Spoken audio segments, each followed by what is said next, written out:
On est sur YouTube, enfin calmez-vous quoi. Faut que je m'hydrate. J'en ai marre de moi, c'est fou. C'est un peu fatigant. Bref. Bienvenue dans mon blabla culturel du mois pour discuter un petit peu de tout et de rien, parce que j'adore m'entendre parler, voilà. Allez, c'est parti. Les balades sont parties. Toi, t'es le mec le plus heureux du monde. Hey. Hey guys. Ok, merci. Tout se mérite dans la vie. Alors, en fait, il y a surtout des vidéos en particulier que je regarde beaucoup en ce moment. C'est les vidéos de Louis CZNV. Et ça fait des années que je le suis, mais en fait, il sortait une vidéo par an, donc c'était un petit peu le retour du roi à chaque fois. Et là, il a trouvé une régularité, ça fait déjà 3 vidéos qu'il sort. Et j'aime bien les vidéos qu'il fait, très honnêtes, voilà, sans langue de bois, il dit ce qu'il pense. Et j'aime trop sa personnalité, j'aime trop le retrouver toutes les semaines. En plus, là, il vient de faire une sorte de podcast avec Esther, qui, en plus d'avoir vraiment un prénom exceptionnel, a de très bonnes idées, visiblement. Hey. Hey guys. Donc on voit de plus en plus Louis sur YouTube et je vous recommande vraiment d'aller voir sa chaîne parce que ça fait un petit peu un vent de fraîcheur. Et surtout, c'est un peu un des seuls youtubeurs que je suis qui parle vraiment de ses opinions politiques, qui est sincère, qui s'en fout un petit peu de ce que les gens vont penser de ce qu'il va dire et tout. Donc c'est assez rafraîchissant, surtout en ce moment. Du coup, je voulais enchaîner en parlant de YouTube, notamment du fameux documentaire de Seb qui est sorti et que j'ai regardé parce que je sais pas pourquoi j'ai regardé en fait. En fait, c'est exactement ce à quoi je m'attendais, donc j'étais pas déçue puisque je m'attendais à rien. Il y a énormément de gens qui en ont déjà parlé, donc je vais pas m'étendre sur le sujet, mais c'est clairement un peu fatigant, surtout vraiment à cette période précise où on n'arrête pas constamment de parler du fait que les youtubeurs sont déconnectés, enfin pas que les youtubeurs, mais... Et lui, il nous sort un truc comme ça qui en plus passe à Cannes, on sait pas pourquoi ça passe à Cannes. Et en fait, je m'en fous que les youtubeurs soient déconnectés, c'est normal, ils sont riches, voilà, c'est comme toutes les célébrités, ils sont déconnectés.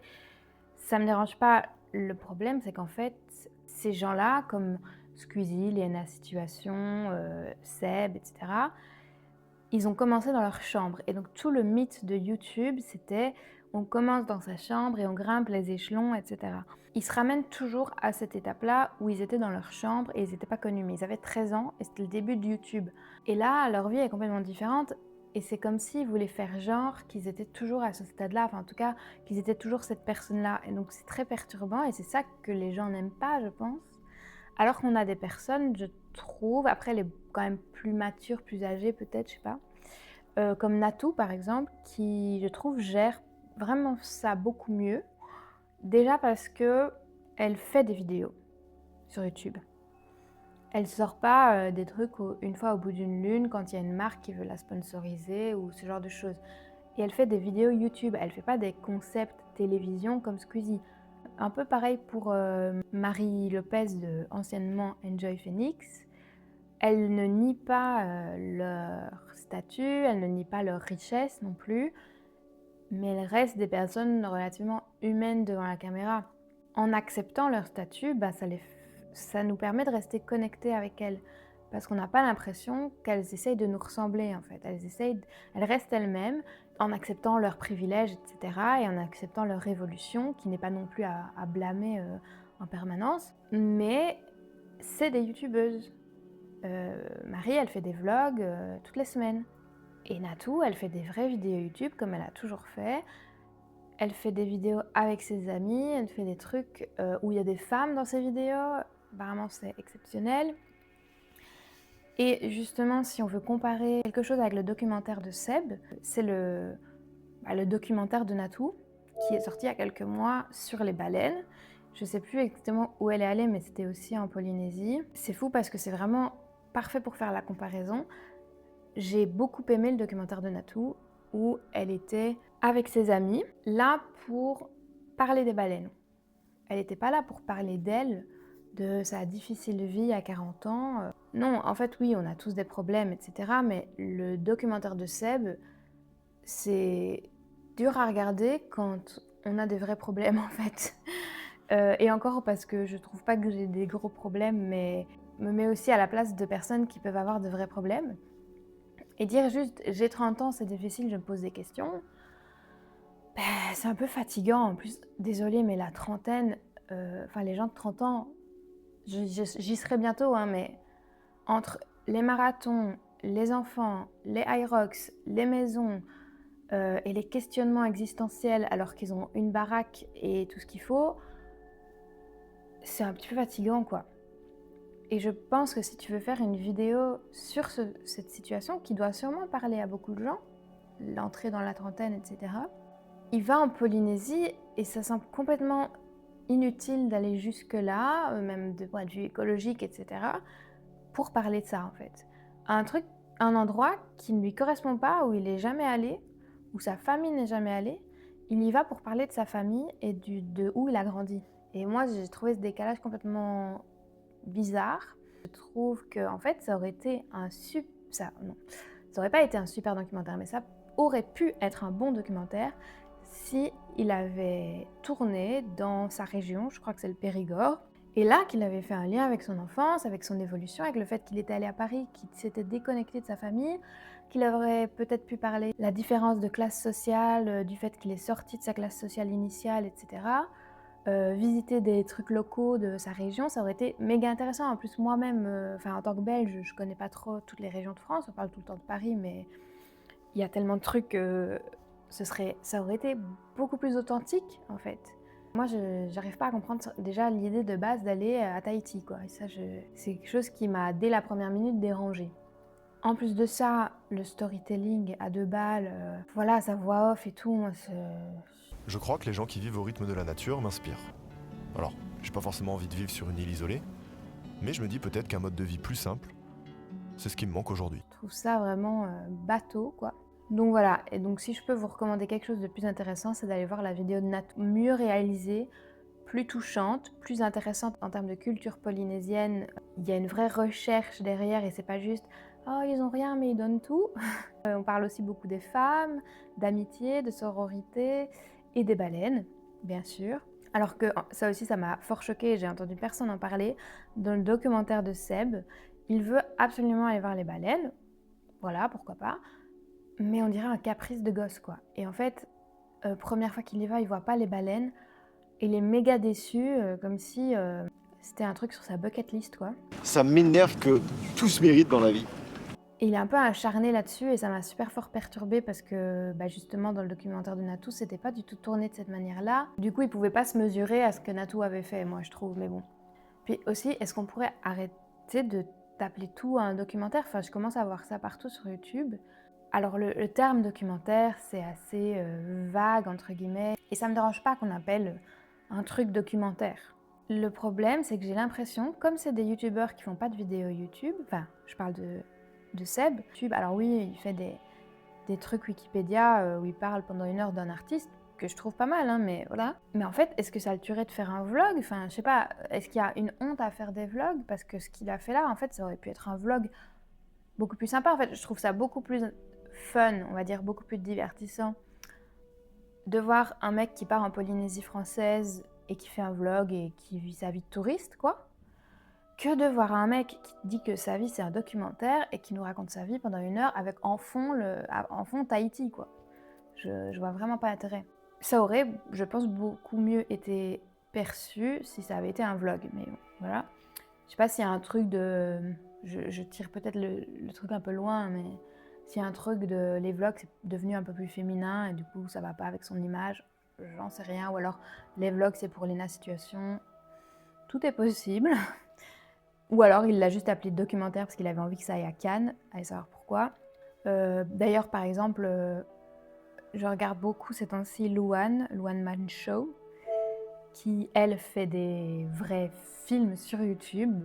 Elle fait des vrais vlogs, mais super beaux, où elle part en voyage en train avec des gens, avec des inconnus. Et je sais pas, pour moi, je vois ça complètement différemment. Donc je pense qu'il y a moyen de faire ça bien.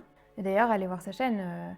Elle a une vidéo où elle est allée en Chine en train. C'était trop bien. Et c'était sans prétention, en fait. C'est surtout ça qui manque. En plus que maintenant, on recherche vraiment de la sincérité sur YouTube. Et et sur les réseaux en général. Donc, bref, bon, il appelle ça documentaire. Et justement, à la suite de ça, j'ai vu l'annonce de McFly et Carlito qu'ils avaient créé des chips, etc. Et ils ont fait aussi un documentaire qui clairement est un vlog en fait. Donc c'est pour ça que ça m'a perturbée quand j'ai vu les deux l'un à côté de l'autre. Je me suis dit mais pourquoi documentaire? On est sur YouTube, enfin calmez-vous quoi. Il y a des documentaires sur YouTube et c'est très bien, mais en fait, enfin vous faites des vidéos concept.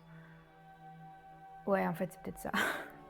En fait, je pense que je sais pas si c'est inconscient ou quoi, mais il y a vraiment ce truc de télévision sur YouTube. Donc comme je le disais, avec des gros concepts. D'ailleurs, il y a même Squeezie qui a vendu les droits d'un des trucs qu'il avait créé pour faire une émission de TV.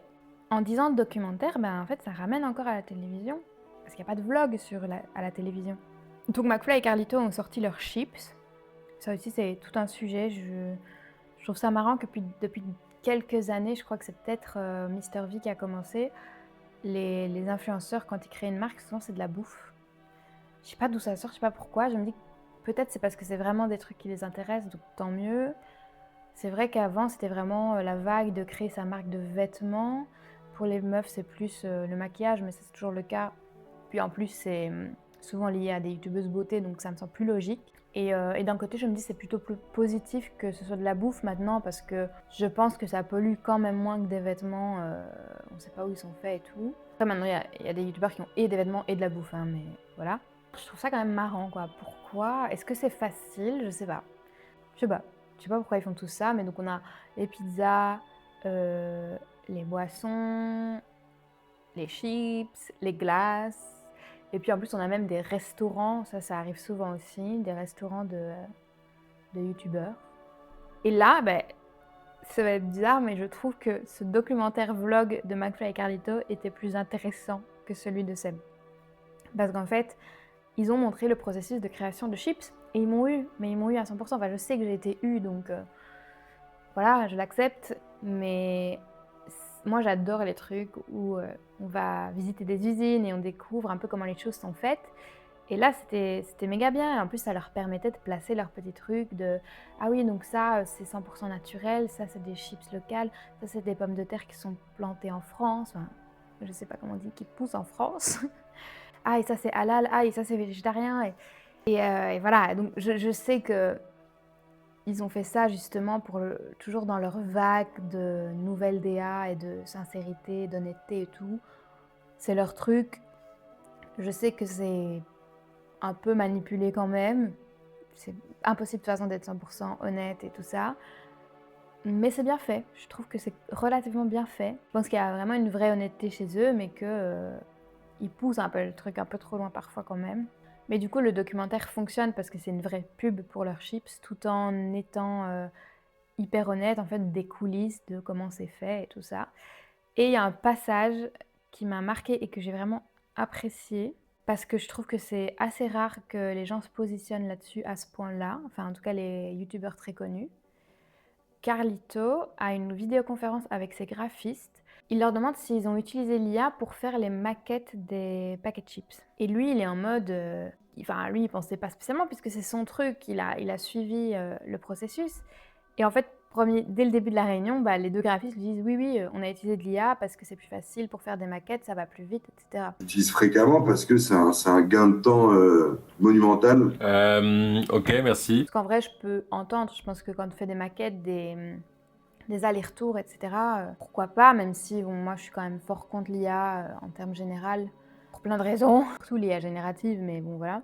Après, il leur dit, ouais, mais pour le projet final, en fait, là, on va pas du tout utiliser d'IA, quoi. Il faut que ce soit des vraies images et tout ça. Et le graphiste était en mode, ouais, d'accord, mais alors il va me falloir vraiment des très bonnes photos des aliments et tout ça. Je dis, bah oui, en fait, c'est comme ça qu'on a toujours fait. Et lui, il faisait passer ça comme si c'était difficile, comme si ça allait être beaucoup plus compliqué, que ça allait prendre beaucoup plus de temps. Peut-être que oui, mais on a toujours fait comme ça. Et pourquoi maintenant c'est devenu impossible, quoi. Enfin, c'est ça qui m'a marqué. Et je pense que Carlito était vraiment sincère à ce moment-là. Il était aussi un peu dérangé par ça. Et lui, il voulait absolument pas qu'il y ait de l'IA sur ses paquets. Et donc ça, je trouve ça quand même assez honorable de vraiment mettre un passage là-dessus. Et après, ils ont fait toute une séance photo de leurs aliments et tout. Et j'ai trouvé ça vraiment cool comme remarque.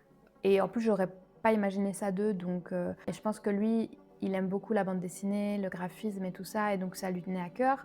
Mais donc c'est assez inquiétant de voir que même leurs graphistes à eux utilisent comme ça sans... Enfin, c'est logique pour eux d'utiliser l'IA, et donc je sais pas, en fait ça me fait un peu bizarre parce que j'ai l'impression que les gens qui sont le plus contre l'IA générative, c'est les graphistes et les illustrateurs, et donc on voit ça, on se dit bah en fait ils l'utilisent, enfin c'est bizarre. Et je sais que c'est l'avenir de l'IA, qu'en fait ça va être utilisé comme outil et ce sera juste un style de ah ben lui il a utilisé l'IA, lui il a pas utilisé l'IA, moi j'aime mieux le style où on n'utilise pas l'IA. Un peu comme quand on utilise des effets spéciaux ou de la 3D et qu'il y a des films où ils font tout à la main. Enfin voilà, ça me déprime un peu, mais je pense que ça va être comme ça. Et vraiment très bon coup de com en tout cas pour leurs chips, de faire juste une vidéo et de montrer toutes les coulisses, c'était malin. Et aussi bonus pour eux, ils travaillent quasiment que avec des femmes. Ça, je tiens à le souligner aussi. Je pense qu'il y a beaucoup de youtubeurs qui travaillent avec des femmes en coulisses, on va dire. Mais on les voit pas, quoi. Alors que eux, comme ils font des vidéos un peu plus de vlog, ben, on les voit beaucoup et ça, c'est cool. Bon, ben, c'était bien une bonne petite vidéo. Merci en tout cas à ceux qui sont restés m'écouter parler. J'aime bien partager ce que je pense sur la culture et faire des petites analyses. Et j'espère en faire d'autres dans le futur. Donc n'hésitez pas à me dire si ça vous a plu, à partager, à commenter, à liker, comme toujours. Comme toujours, c'est la deuxième fois, hein, c'est ma deuxième vidéo. Mais voilà, merci et laissez-moi tranquille en fait. Je sais pas si c'est une bonne fin.